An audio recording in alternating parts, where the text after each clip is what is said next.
Social मीडियावर फोकीडॉन म्हणून प्रसिद्ध असलेला सुरेंद्र पांडुरंग पाटील वय 55 याला डोंबिवलीतून पुन्हा अटक करण्यात आली आहे. जामिनावर तुरुंगातून बाहेर आल्यानंतर अवघ्या 15 दिवसांतच त्याच्यावर ही कारवाई करण्यात आली. क्राईम ब्रांचला मिळालेल्या गुप्त माहितीच्या आधारे पोलिसांनी डावडी येथील पाटील यांच्या बंगल्यावर छापा टाकला. सुरुवातीला काही संशयास्पद आढळले नाही, मात्र पुढील तपासात बूट ठेवण्याच्या रॅकमध्ये लपवलेला गुप्त कप्पा आढळून आला. या कप्प्यात मोठ्या प्रमाणात शस्त्रसाठा लपवण्यात आला होता. पोलिसांनी या ठिकाणाहून 7 बंदुका, 371 जिवंत काडतुसे, 167 एअरगनच्या गोळ्या तसेच तलवार, चाकू आणि कोयतेसारखी धारदार शस्त्रे जप्त केली. जप्त शस्त्रांची अंदाजे किंमत सुमारे 1 लाख रुपये असल्याचे सांगण्यात येत आहे. यामध्ये काही देशी पिस्तुलं आणि रिव्हॉल्व्हरचा समावेश असून काही शस्त्रांवर मेड इन USA अशी नोंद आढळली आहे. पोलिसांच्या मते ही सर्व शस्त्रे वापरण्यास तयार अवस्थेत होती, त्यामुळे प्रकरणाला अत्यंत गांभीर्याने घेतले जात आहे.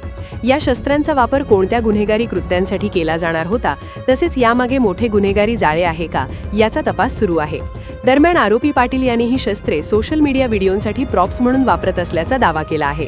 मात्र पोलिसांनी हा दावा फेटाळत शस्त्रांचा स्रोत आणि पुरवठादारांचा शोध सुरू केला आहे.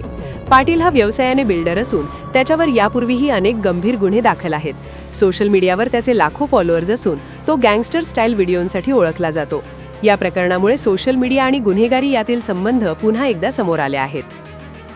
लेटेस्ट क्राईम अपडेट्ससाठी क्राईम डायरी चॅनलला आत्ताच सबस्क्राईब करा आणि अशाच बातम्यांसाठी आम्हाला फॉलो करा. सतत अपडेट रहा, सुरक्षित रहा.